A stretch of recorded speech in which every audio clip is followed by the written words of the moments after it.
I've just spent some time with you all. I see some people that I know.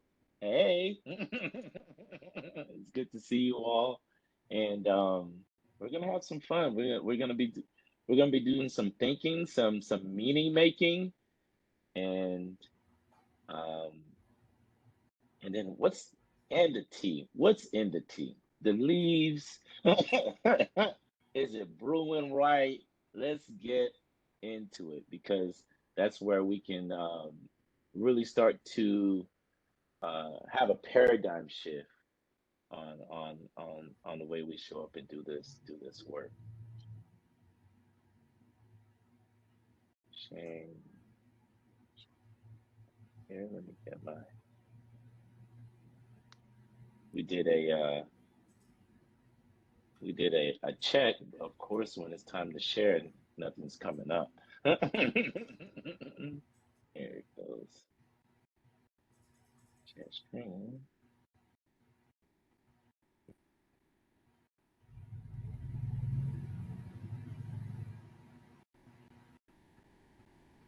Contagious leadership, is there such a thing? Uh, uh, as I was talking to Amber and Olivia about this presentation, it was all right. How do we motivate other people, but also as leaders, what can we do, leaders and managers? What could we do to inspire other people? And and is that contagious? Can we take an approach where people see what we're doing and then say to themselves, "Yo, I want to do that," or "I want to be that," or "I want to learn what they know so I can show up." And that's where the title came from. And in some places, yeah, of course. And in other places, which will remain nameless, it's a feat. It's you can't even they can't even spell contagious, let alone contagious leadership, right? So what does it mean not only for you, not only your context, but also the people who you're working with, and all the various roles and hats that you have to do and be. So a little bit about me. I've been doing coalition work since the age of 13. Back then, my coalition was the Broward Youth Coalition. I'm from the 954 Broward County, Fort Lauderdale, Florida. The realest, now you know what it is. And so my coalition has been with the United Way of Broward County, has been preparing youth leaders for 35 years. Like, this is what we do. We crank out leaders and people who are care about prevention, care about public health, and is thinking about their entire community. So the below pictures to the left, that was when I was in high school. The middle picture is my high school senior picture. When I say uh, when I was a lot thinner and a lot more hair, and then next to me is the twins, which I grew up and they came up and now they're doing great things in college. So so there's this family, this culture of youth leadership and staying involved. And so it doesn't stop with me. Miss Lee has been on BET for the book that she's wrote and the work she's done in community. That she also came from the Broward Youth Coalition.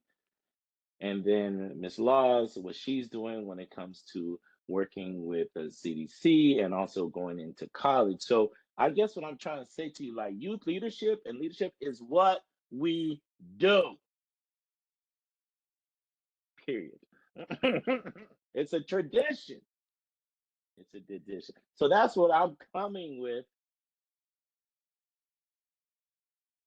while I'm here with you. That's where this is coming at. This is what's come from. And this is why I'm hyped. Our company, Prosper and Partners, working better together, a transformative team of do-gooders. assisting people to work better together. And our mission is to listen to you and then working together in various ways to reach your strategic goals. So when we talk about these type of engagement, to be honest and vulnerable, I like to have some expectations as we think about the way we interact with each other. Um, Sometimes these presentations, and especially the way I do this work, uh, it requires some it it asks of you to be vulnerable. And then when we're talking about vulnerability, I want to make sure that's honored and that's cared for.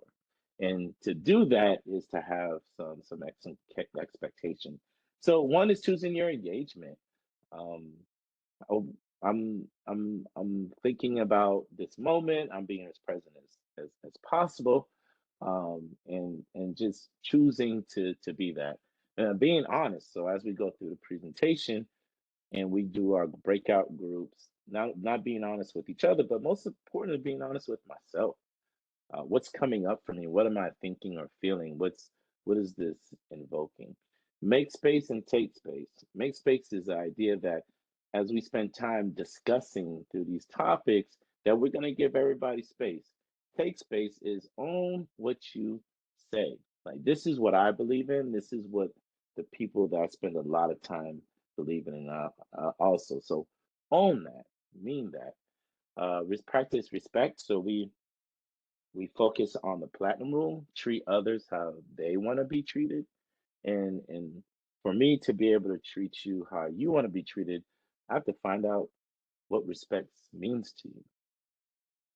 Preserve confidentiality.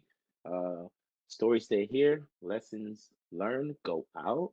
So we're not going to say the guy with the glasses and the polka dot shirt said all these things, right? We're going to say this is what I learned, and this is what I got from it.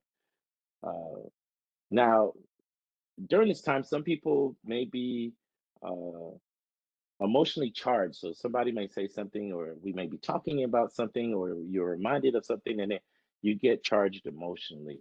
Doing what you need to do for you to take care of yourself, breathing. I have a friend who's yoga. She said 7 deep breaths resets your mind. So doing what you need to do for yourself. Now, you may also get triggered. And what triggered mean is that somebody says or does something that reminds you of some past trauma, and that trauma then floods your current consciousness, right? And so, doing what you need to do to take care of yourself when that happens and if that happens. And also, we say ouch. So, if somebody says something that may be prickly or even inappropriate or might be a microaggression, like a stereotypical slight that's connected to an identity or your identity, we say ouch. Now, the person says ouch, that person doesn't have to say why, but they can, but we all know that something happened. And so, just things to keep in mind as we interact with each other, because what I've enjoyed working with the PTTC is that we are really trying to make this as engaging and also as satisfactory for you. And so we try different things to engage you all. So these are the expectations that I carry around as I do this work, because I know that my style of presentation invites vulnerability. And I don't want to take advantage of that if you decide to be vulnerable. And with that, does anybody need anything else to that they would need to create a space that they can be safe and brave? And you can put it in a chat box.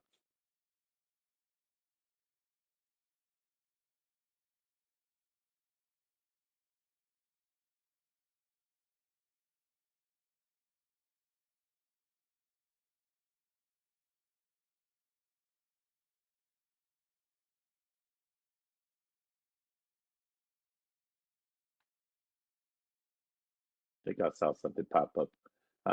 Amber, where's the chat box again? Isn't it like a drop down or something? It's under more. I'm looking at the chat right now and I don't see anything yet. I All put right, something cool. in that said your list is really complete. Thank you. Appreciate it. Cool. So we can always come back to this, uh, and also hold me accountable to these expectations. So we can always at this during this time we spend together, be like, well, can we go back to the expectations and feel free to request that.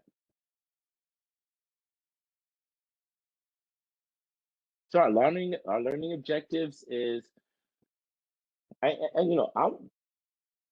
I I'm about being real. Like we all got busy lives. We've got some expectations of us. We got things we got to do. So I'm not here to pity pat and say nice things. We know that it's very hard to keep people in our profession. Like it's a fact. And so what are those challenges? What does that look like? And I'm going to show some data that we know from different states about retaining prevention professionals.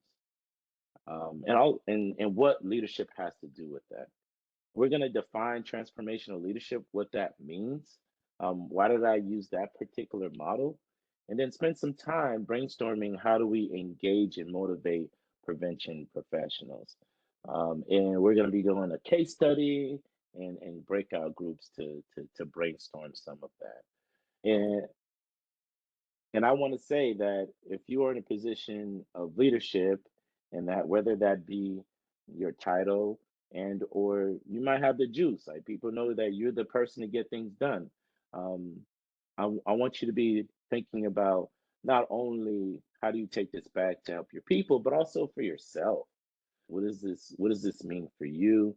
And uh, what how do you need to show up? What are some things that you can improve, and even ask resources to do that? Because when I'm not doing prevention, I'm doing work around organizational development and change, working with leaders and managers, and how do they do those things better.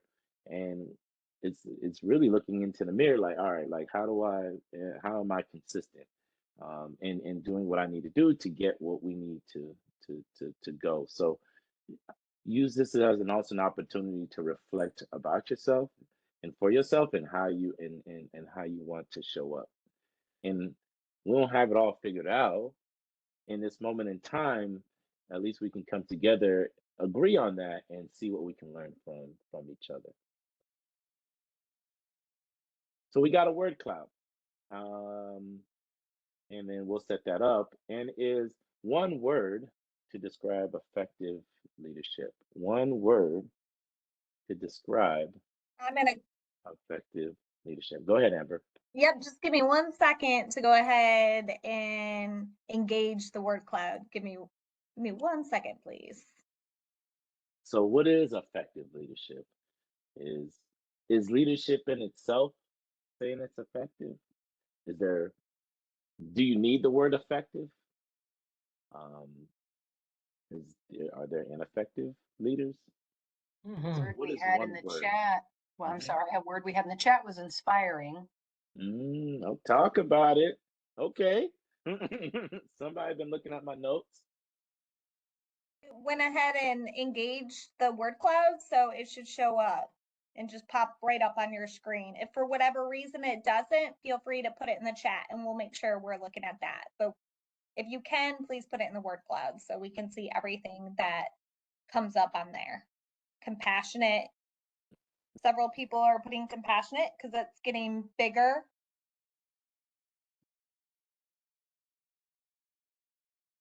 Open-minded is also empowerment, integrity. So the more the people say a specific word, the bigger that specific word gets. I just saw integrity come through. So there's another one for that. Transparency.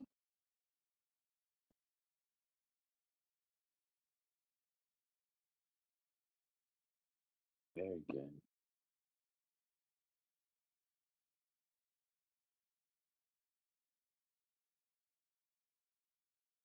motivating. Still at the very top is open-minded, compassionate, integrity, passionate, servant,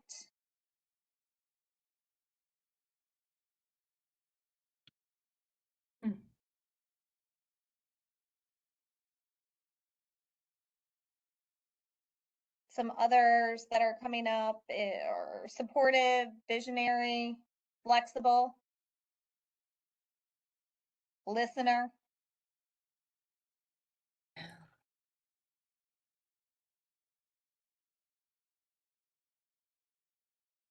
Very good. Very good.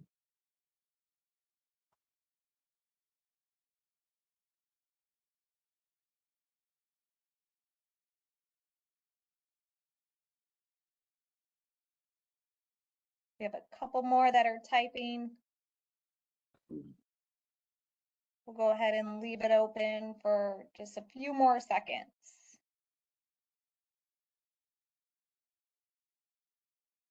Collaborative.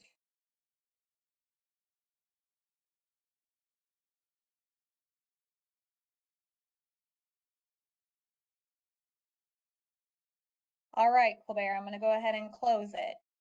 Appreciate you, Amber.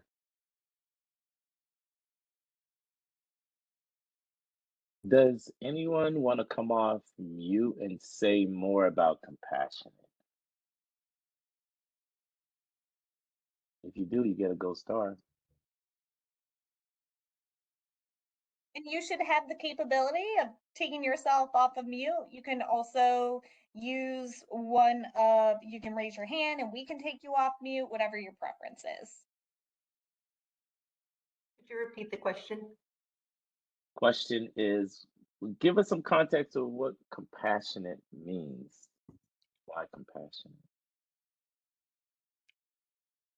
I think being in a leadership role and you're working with the people you serve on your team,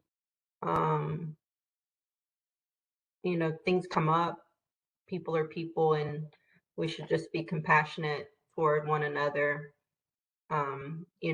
It might be that they're having performance issues, they might have personal problems, and just being able to listen and be compassionate, allowing them to maybe share some concerns if they need to.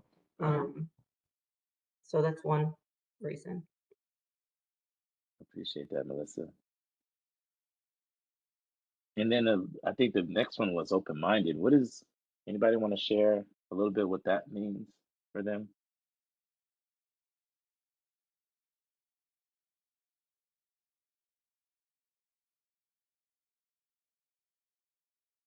I think I can you hear me? Yes. So I think open-minded is open to new ideas. Also is tied up into cultural humility, like being open to learn other cultures, learn that you're never going to be competent in another culture, but that you are always willing to learn and be open. Yeah, I appreciate that. I appreciate that. Right. Cultural humility and cultural competence, it's never ending, right? You're gonna learn, you're gonna meet another group of people, and it's gonna be like, oh, okay, I've gotta study and figure out what this means and how do we relate to each other. And in order to do that, you have to be open-minded. Thank you. I appreciate that. Yeah. Very good, very good. Okay, y'all are warming up. Y'all are playing with me. Thank you, Amber, for that. So I've been thinking. So when I shared is that when I'm not doing prevention, public health, I'm working with organization leadership and management. And I've done presentations on our workforce, prevention workforce, and also what makes an effective coalition, and what leadership model, what leadership characteristics do we see when it comes to effective coalitions and membership engagement and participation? So just been been thinking about that and what it would be useful for our field, and and when we do this work, for us to look to for reference, like what could that be? What could be helpful? So I'm thinking, and this is happening over years, right? I'm thinking, and then also I'm looking at the literature. I'm reading what makes an effective coalition. Well, I'm looking at data of the most effective coalitions and the communities that can solve their own problems. What are they doing, and what are their outcomes? Not only from a process standpoint, but from a statistical standpoint. What are we seeing? And then I've been fortunate to do coalition work in the United States, in 4 or 5 different countries, working with all types of communities, and what the leaders of those coalitions, the leaders of those movements, what do they have in common? Um, why why do the people that they work with go over and beyond for them? Because that's what we see. Well, we see this affinity to this leadership person or group, and what do what what do everyone has in common? And so, uh, my thesis for this is that the leadership that model that fits our field, our challenges, and what I've been seeing and reading is transformational leadership. And because some of our leaders only have a short time to make a big impact, transformational leadership lends itself to galvanize people and change in a short period of time.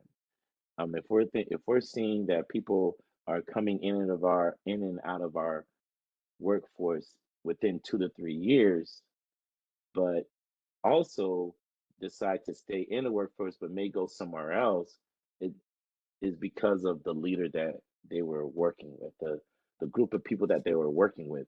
It may not have worked in that organization for them, but they were invested some way because of leadership and membership participation and all of those things. So, so background's political science and working with change management. And I'm not going to get too technical, but uh, Professor Burns starts thinking about transformational leadership, and this is in the 1970s.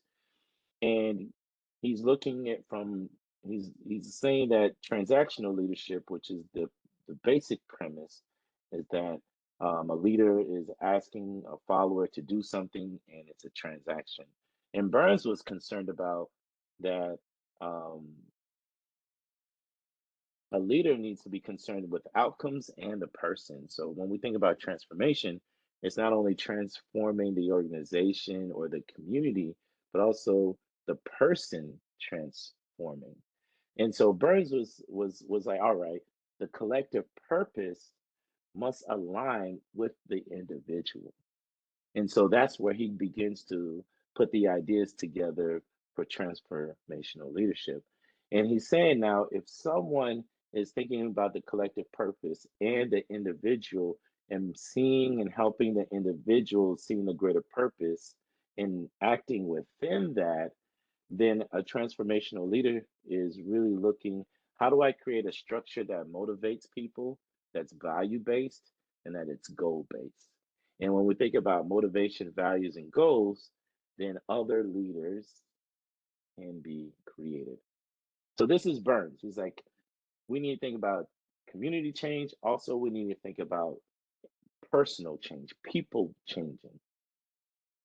So Bass comes out and says, all right, Burns was on to something. And with that, we're going to operationalize transformational leadership. So what Bass brings to the conversation is, all right, how do we measure transformational leadership, and also how do we know actually works? And so the definition that Bass came with is that transformational leader refers to the follower, is moving past self-interest because of the leader.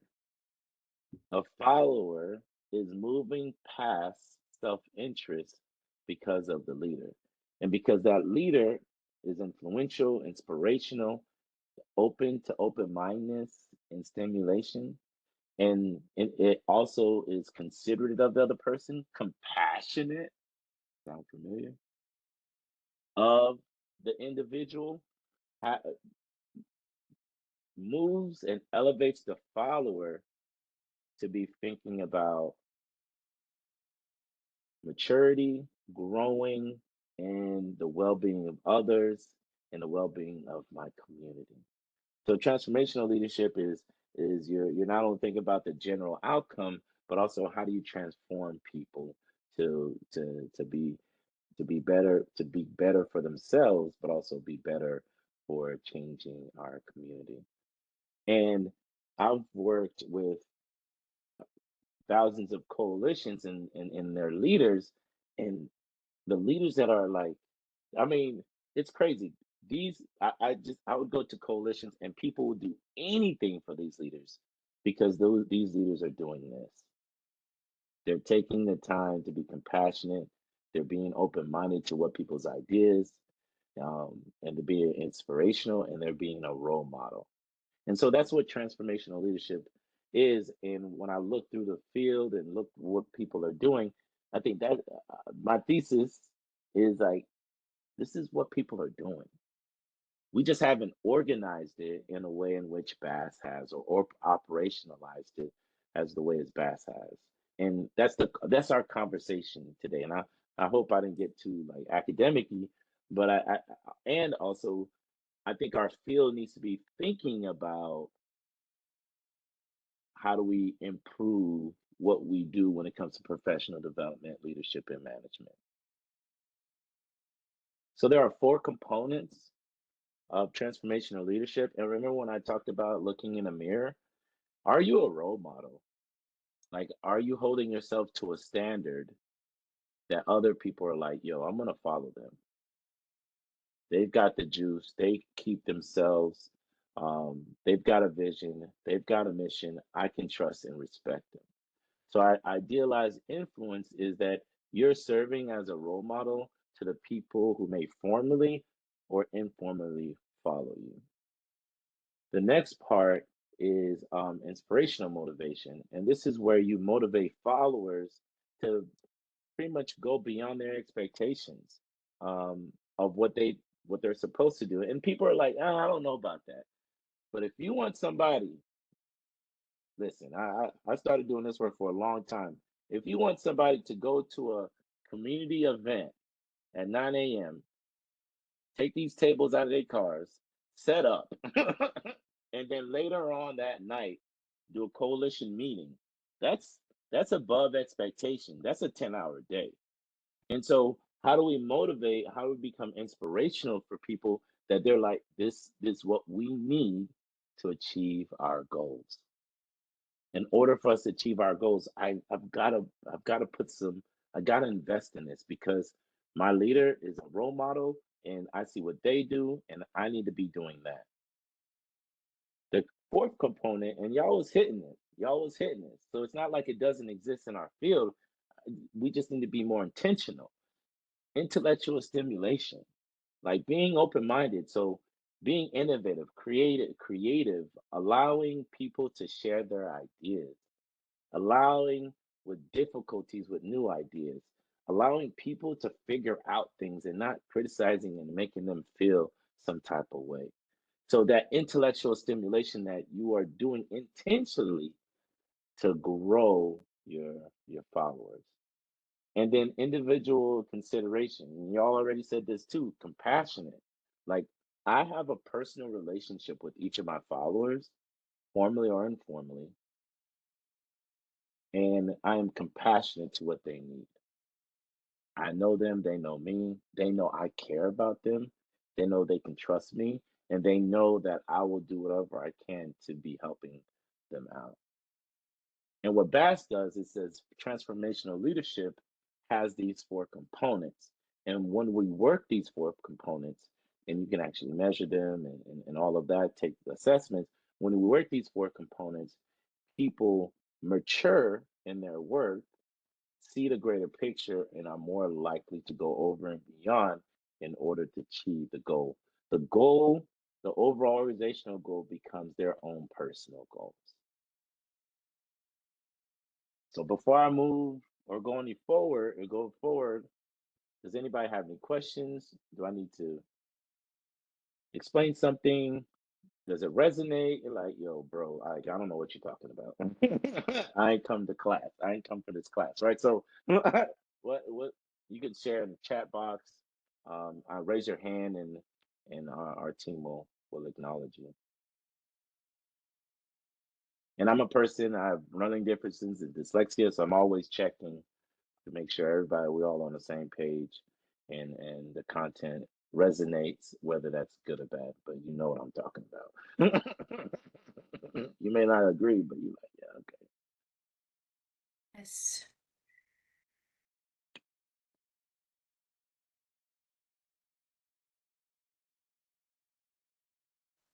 We have a couple comments. People are saying it resonates. It all makes sense. Good stuff. All 4 components are necessary.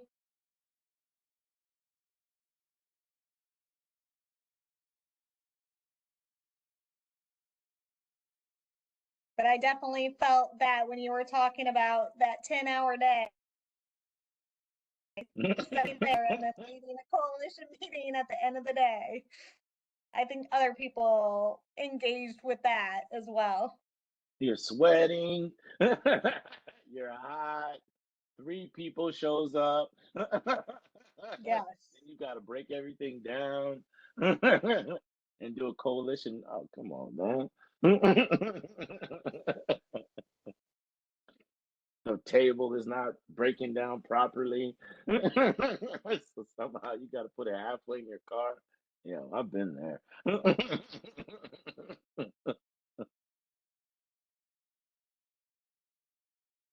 Cool. Good, good, very good. So what does this look like in our workforce? Um, Unfortunately, we don't have a lot of data about our prevention workforce, and there's a few states. California and Missouri has actually been doing some work on figuring out what's happening in our workforce.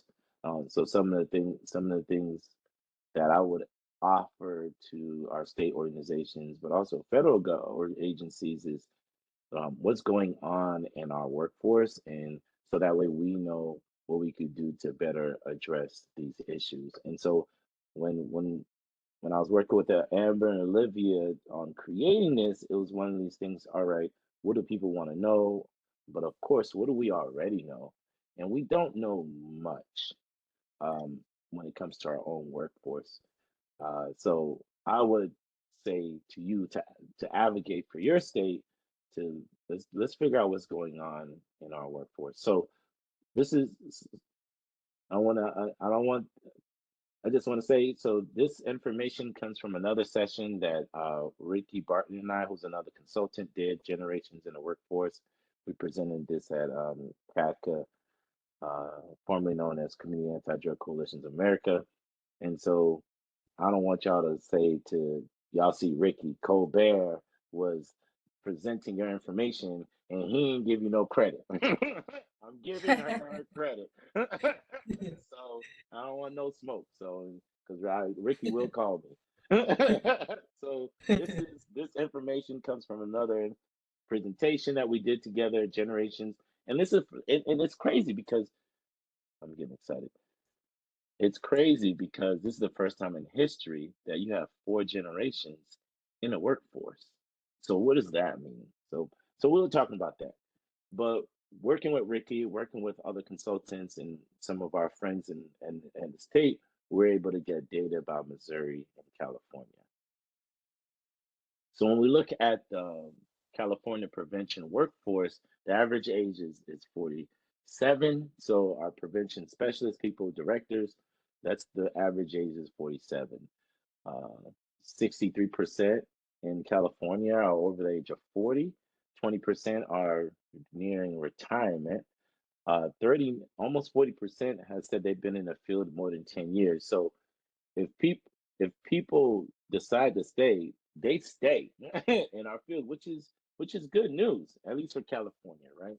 Um, we also know that 31% also says that they've been in the field 3 years or less. All right. Average age is 47. People who stay, almost 40% say they've been in the field for 10 years, but also a good amount has been in the field 3 years or less. All right. This is what we know about Missouri. The average age is mid 40s, median is 42, 47, which is pretty on par with what's going on with California. When we look at the state staff, similar 36 to 31, 35% are 53 years or older, so nearing retirement. 31% shared again that they've been in prevention 10 years or less. And we look at staff, state who are connected, they've been in prevention 43%, almost 50% has been in been in for the field 3 years or less. And this is 2019, prior to the pandemic. So we don't even know what's going on right now, but this is what was happening in 2019. Who's voluntarily leaving? And the way voluntary leaving is that I'm deciding to leave or will be leaving this field, and I've been thinking about it, looking for other jobs. I'm on Indeed, I'm on LinkedIn. I have a whole thing on my LinkedIn, looking for work. Right? That's what that means. So 36%, 37%, most likely to leave the prevention field the next 3 years. Of that, 54% is looking for a job in the prevention field. So almost 40% is thinking about leaving. Of that, more than 50% is gonna stay in the field. So the question is like, why do you want to leave? But also, like, again, when people decide to stay, they stay in our field, which is critical, really speaks to our transformational leadership and people being inspired by this work. If we look at Missouri, a little less, about almost 10% less, is thinking about leaving the next 3 years. Ages 24 to 26, 50% of um, are looking to leave the prevention field. So when we think our younger generation, our newer professionals or younger professionals, if we don't get them to buy in those years, they're out, at least from Missouri. All right. And then 32% of the 20 to 24% to 29 are looking for a job for the prevention field. So of that 50 is leaving, and of that, 32% is looking for a job in the prevention field.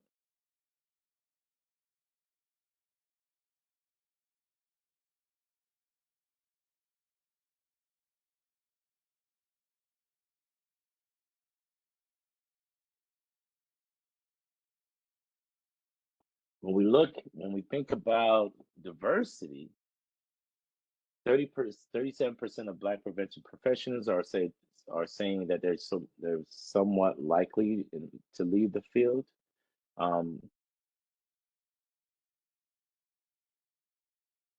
And of those, 37% is looking for another job in prevention. Compared to their white colleagues, 26%, almost 10%, a little more than 10% less, is likely or very likely to leave the field. And of that, 18% is looking for a job in a field of prevention. So when it comes to diversity and equity in Missouri, we're seeing more professionals of colors are more likely to leave the field. Like, what does that mean? I don't know. This is something to think about. Any thoughts before we go into our case study? Please raise your hand and or write something in the chat box. And if you need me to go back on the slide, I know this is a lot of data. I just have a question. Do you know, like, if this research explains the reason they are leaving the profession? For example, like salaries, that's one thing that I don't have the data, but that's one of the reasons I know many people leave. Right. So this is all, quantitative data. So I don't know, to my knowledge, I don't know if there was any follow-up to ask questions as to why people are leaving. But to your point, that's what I hear across the field too, is like people feel like they're not being paid enough. And also, if we train somebody very well, another agency is going to see that and offer them. That's what I've seen, right? Offer them a lot more money.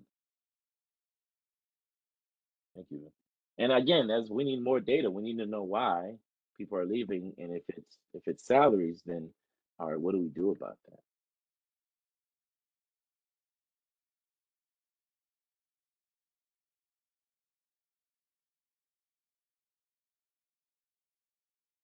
We had a message in the chat from Corey saying, I feel like a reason for younger generations leaving the workforce is a lack of motivation from or trust in leadership, even more so when race is factored into, especially the Missouri survey. Mm. So many implications, so many more questions.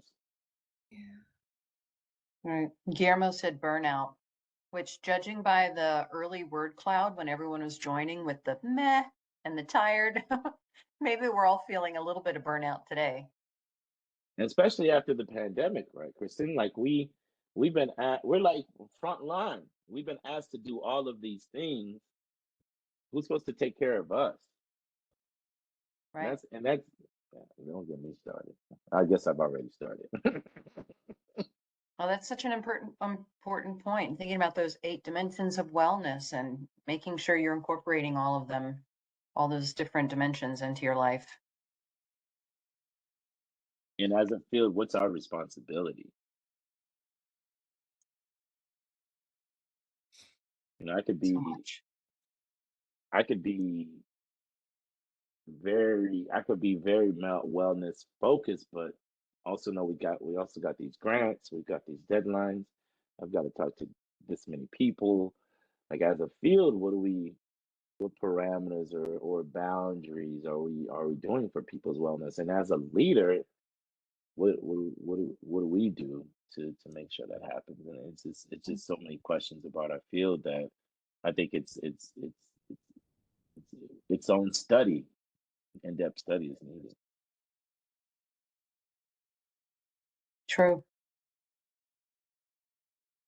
We talked about that in our agency as we were deep into the pandemic, about leaders setting the bar for self-care and having professional boundaries and not sending emails after, say, 6 o'clock, not sending emails before 8 a.m.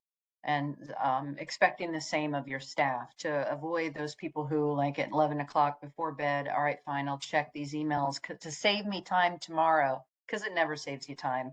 So the leaders setting the precedent and walking the walk of boundaries and self-care. Christian, you better parlay.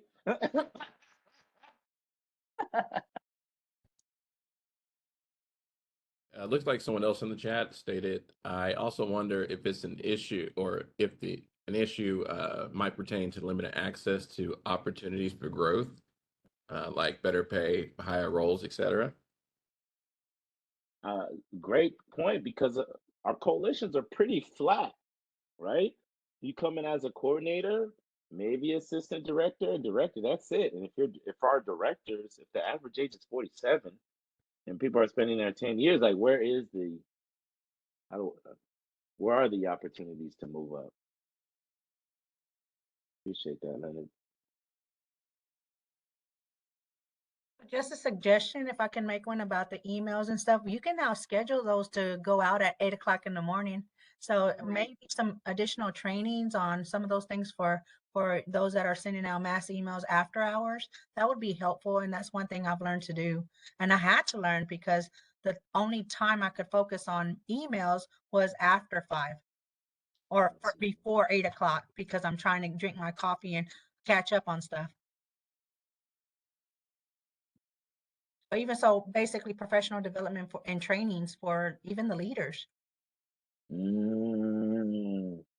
Right. So if we're Yeah. This is so exciting to me. Very, yes, yes.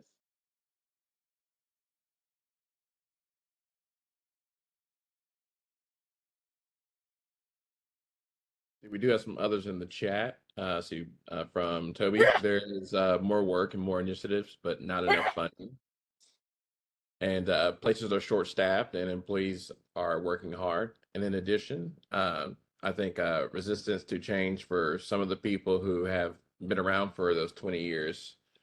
So, how do we address all of, these things? And, she indicated that it starts with us and the transformational leadership that you're currently talking about. Appreciate that, Leonard. And so, and what I love that we're doing this about with the PTTC and the SAMHSA throughout the years has really invested in figuring out what we do about our workforce, public health, and general mental health and prevention. And it's like I think this is a great place to have this conversation and share these things, because leaders need training themselves, and also so there's this concept that I was thinking about presenting, but again, there's adaptive work and technical work. And adaptive work is like the hard stuff, the stuff that you've got to be thinking about. There's no due dates, or very little due dates. The adaptive work is like, your logic model, your strategic and action plan. And technical work is emails, right? So I need to get these emails out here. And it's sort of like a lot of our work is adaptive work. And so how do we give each other the space to do that and to think about that and also take off, but also addressing something when it comes to technical work, the paperwork that we have to do, the sessions that we have to do, and how do we spread that out and make it manageable workloads? But I didn't learn about those concepts until I was taking a management class, right? And those aren't standard in our work.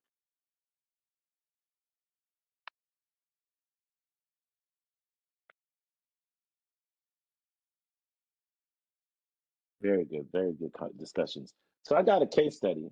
One thing I learned is that people don't like to get real until they talk in a third person. So before we get real, let's talk about somebody else. But I feel like we there. But I'm trying to the pastor said, I'm trying to get into your kitchen, talk about what's going on with you and in your community and in your work, and how we can go forward. So think about this work, doing this work, and preparing for presentation. My team and I created a case study that really is tailored to the things that we have to do in this work. And so the name of this case study is Leading Community Change. It'll be the link to it and the questions and everything Kristen and Amber is going to share. But I'm going to need 3 readers. We're going to read it here. Calm down, Colbert. You're excited. Explain things. All right. We're going to read it here, and I'm going to need 3 readers. And then from that, we're going to go into breakout groups, and you're going to answer the discussion prompts. And during the discussion prompts, then we'll come back, have somebody ready to share what you all talked about. So this is what we're going to do. We're going to read it out loud. So I'm going to need 3 people to read because it's 3 paragraphs. After we read it, we're going to go into breakout groups. And in those breakout groups, you're going to answer the discussion prompts. You'll be given a link, and also those questions will be broadcasted. In those groups, get someone to be a scribe and or a reporter. And so as we come back, they'll report back and share.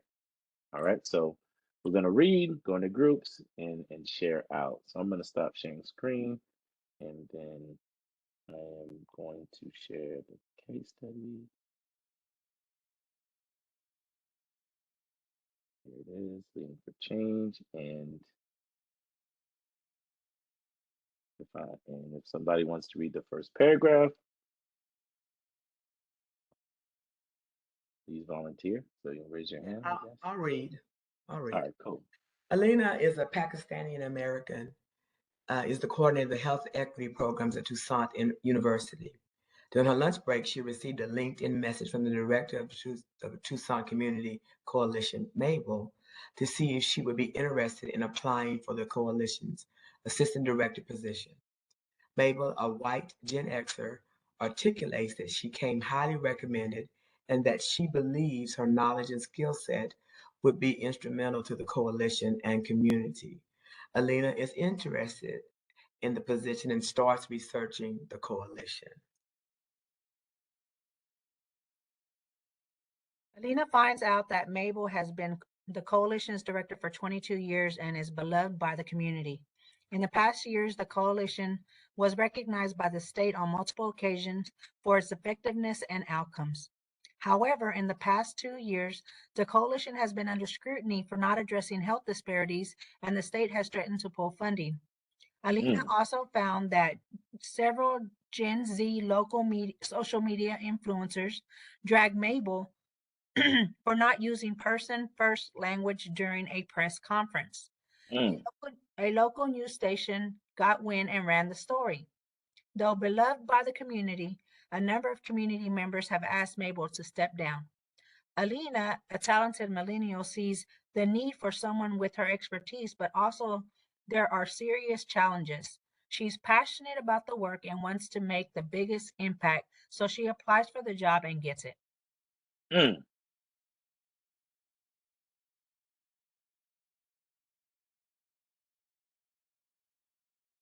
A month into the job, Mabel puts Alina in charge of the coalition strategic plan. Alina was shocked, and Mabel assured her, "I'll be with you through the whole process and coach you up. This coalition needs to go a different direction, and you're the person to do it. Put a team together and let's get started." Alina talks to coalition staff, coalition members, partners, and stakeholders to see who would be interested in being a member of the strategic planning committee.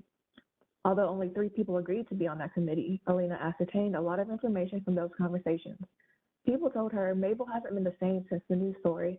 A coalition staffer left after the state threatened to pull funding, morale is low in the office, and the coalition's efforts on addressing health disparities in the community have all fallen flat.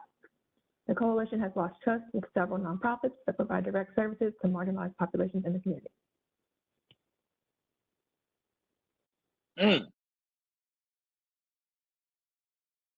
What are Alina's priorities and next steps? How does she lead the strategic planning committee, coalition, and community initiatives? A lot going on, a lot going on.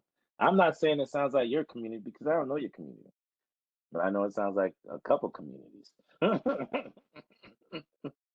So we're going to place in groups and we're going to talk about the discussion prompts here. Let me show you all the slides, what some of the questions are. Outside of the questions that were on the case study, what does the transformational leadership model have to offer this case study? How does Alina conduct herself as a role model? How does Alina motivate staff, coalition members, and community stakeholders to achieve health equity goals? So with that, I give it to Amber and Christine to move us on. Okay, so I've got everybody assigned to a breakout group, and there are only 4 or 5 of you. One group might have 3, so make sure someone is gonna kind of facilitate the questions. Everybody received the documents that Colbert referenced in the chat. There's a Google Drive, but I will send you all the questions to discuss. So make sure you click on that Google Drive if you want to go back and reference. And you'll have about 12 minutes, which isn't a lot of time really to discuss all of the questions. So you may only pick a few. Thank you. You're welcome. Okay, Amber, now I'm having a hard time muting it again. Oh, I got you. Amber, Kristen, did y'all have a way that you wanted to have people participate? So we have 15 minutes left, roughly Okay. about 12 minutes left. And Okay. so I think, however you had envisioned, we can open up the floor and have whatever group wants to share what they discussed in their group would be great. All right, great. Who wants to share? We'll get a few groups, and then I know we have to. I got some few recommendations, and then I know there's a survey, so I want to give y'all some time to do that. So who wants to share? Go ahead. I can go. This is Jennifer. I was in group 1 with Valerie, and I don't remember the other person because I have it set to where they're who? Katura. Okay, yes, thank you. I had it set to where if the camera wasn't on, then I don't see you. So we primarily focused on the first discussion prompt about what Alina's priorities and next steps should be. We were really talking about how Alina needs to prioritize rebuilding those bridges that were broken, trying to get that community buy-in again, trying to rebuild that staff morale and rebuilding trust and stuff from the community stakeholders before they go out and try to implement any initiatives.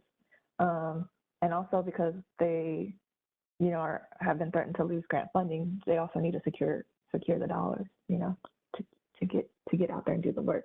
But in summary, it's like you can't really do anything until you rebuild the morale within your agency first, and then work out to rebuild the community's trust in your organization.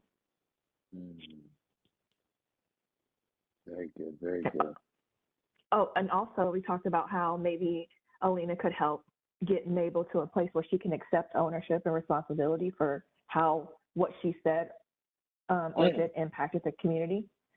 Because it said, through the little planning committee where 3 people were sharing their stories and information, they're saying like ever since the incident, Mabel hasn't really been talking. She's been keeping quiet. She took a step back. No one's really heard anything from her.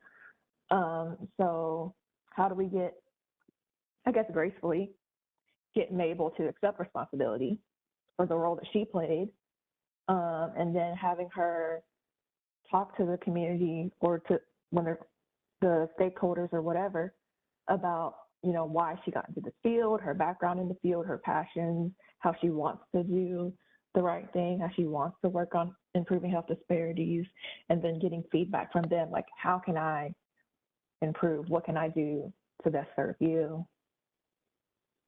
That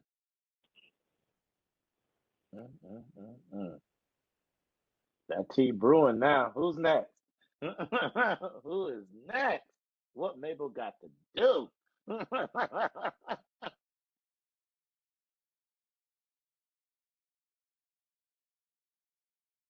Other group.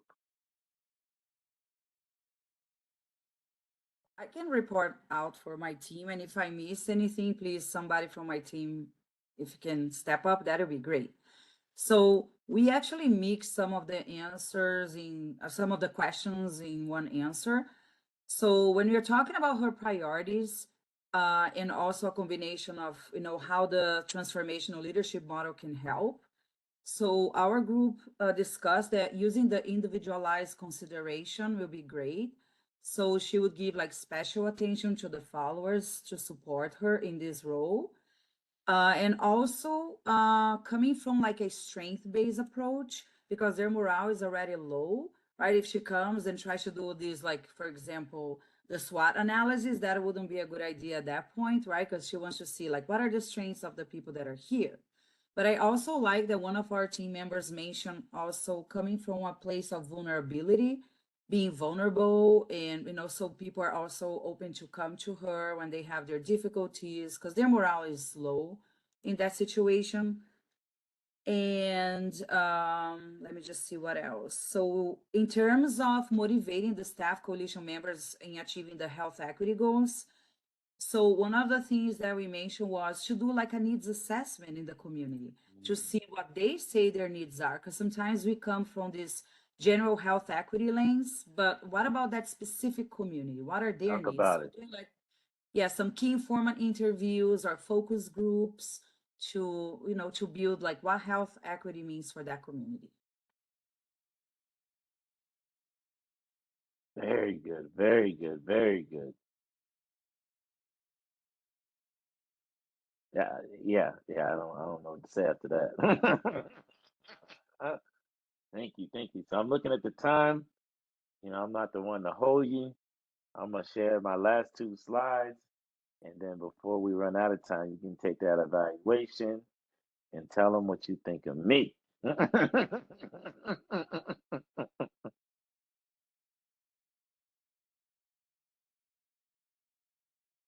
Yeah, yeah. Let me get out the way because y'all got me excited. I don't know what I'm gonna do after this. I'm gonna go talk to a wall or something. So when we think about so Zach Cox and Edwards does this literature review of effective coalitions. They looked at over I believe 200 articles that were focusing on effective coalitions and what made a coalition effective. Majority of those articles focused on leadership. They found that effective coalitions studied, studied or found that our leadership is critical for an effective coalition. And so leadership style, when we think about how do we manage and how do we work with people, that's critical. Task focused. So, how does the task connect to the overall strategic plan? Having a quality strategic plan. Of course, what we do, shared leadership, people feeling empowered, people feeling that they're part of the collective. And those effective coalitions, they have a diversity of members. There's a cohesion, a group cohesion and collaboration that happens among them. As to what you all are talking about, we can't move forward if we don't build these bridges and get Mabel back. Whatever happened with Mabel, and get her back on her game, and to get going. And then we really start to see when those things happen, member satisfaction of the coalition is there. So again, leadership is critical to all of this. Our plans are in getting our members and our staff members to get that intrinsic value that they're connected to this and then and the overall change. Um, at the end of every I was a history major and I had a faculty member that always said at the end of every session we would be talking about um, Western civilization or the continent of Africa or whatever. Who so what? Who cares? Why is this important? And what is that for us? Why is this important moving forward? How can you take back what you learned and or how would this even be effective? So I'll give some time for questions. I think we probably have a few minutes for that, and then we will go into our evaluation. There's never enough time, um, but I've had a good time with you all. We do have a couple minutes for any questions anybody has. Feel free to take yourself off mute or drop it in the chat if you prefer that method. And then we're going to go ahead while people are asking questions. We're going to put the evaluation in the chat, and then I'll also bring up a QR code here in a second. So Leonard, if you could drop that, that'd be great, please. And then Kristen also dropped a resource that we have, the 6 elements of effective coalition. So be sure to check that out as well, please. And I'll open up the floor if anybody has any questions.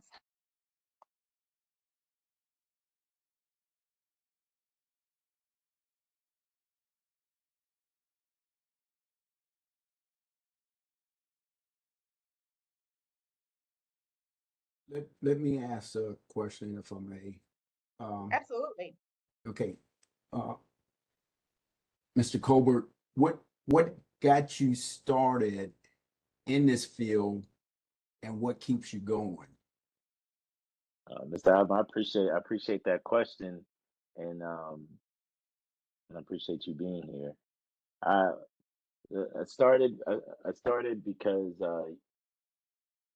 and we did a session last week, and I identify as Haitian African American, and my coalition was like, we need to get into that community. And so my coalition took the risk in reaching out to us and doing what it took to get our community involved. And because my coalition made that decision that we need to get into the Haitian community, that's what got me involved. So when I went to school in grad school, I worked with my coalition a bit, but what made me get back into this, I think what someone talked about, I didn't really see how I could be helpful for my coalition after I finished doing the youth stuff, after I volunteered after the conferences.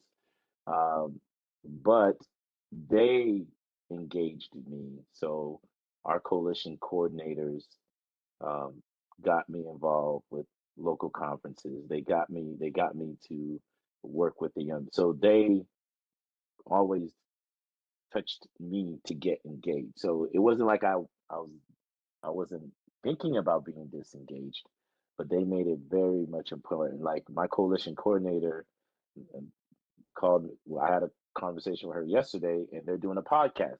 So she's like, "You need to do this." So I think for us, it's like, how do we continually keep people engaged, even if um, then it's, yeah, I don't even think when I was deciding because my previous before I became a consultant, I was in academia, so it wasn't like I wasn't thinking about the coalition or I didn't want, but they made sure that I stayed engaged.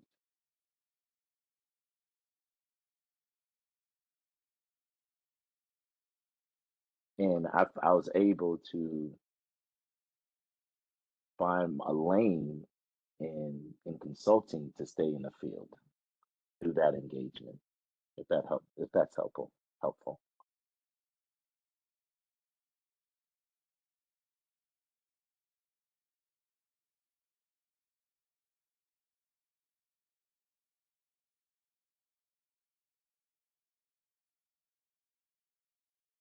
I had a great time, y'all. I appreciate y'all being here. I know Amber put the evaluation link for you all to fill out. Also, I think this is a broader conversation on how do we train up and support our leaders in the field and really making some industry changes and having those conversations. And I implore you to continue to have those conversations and bring this up to your state and federal because we know very little about our field. And the more we know, the better we can improve it. Colbert, thank you so much for sharing your passion around this topic area. Like you said, we have a lot to learn and we just really appreciate you being here. So thank you for your time. And everybody else, we really appreciate you taking time for being here as well. Please fill out the evaluation. We value your feedback. Here's the QR code. I think Kristen also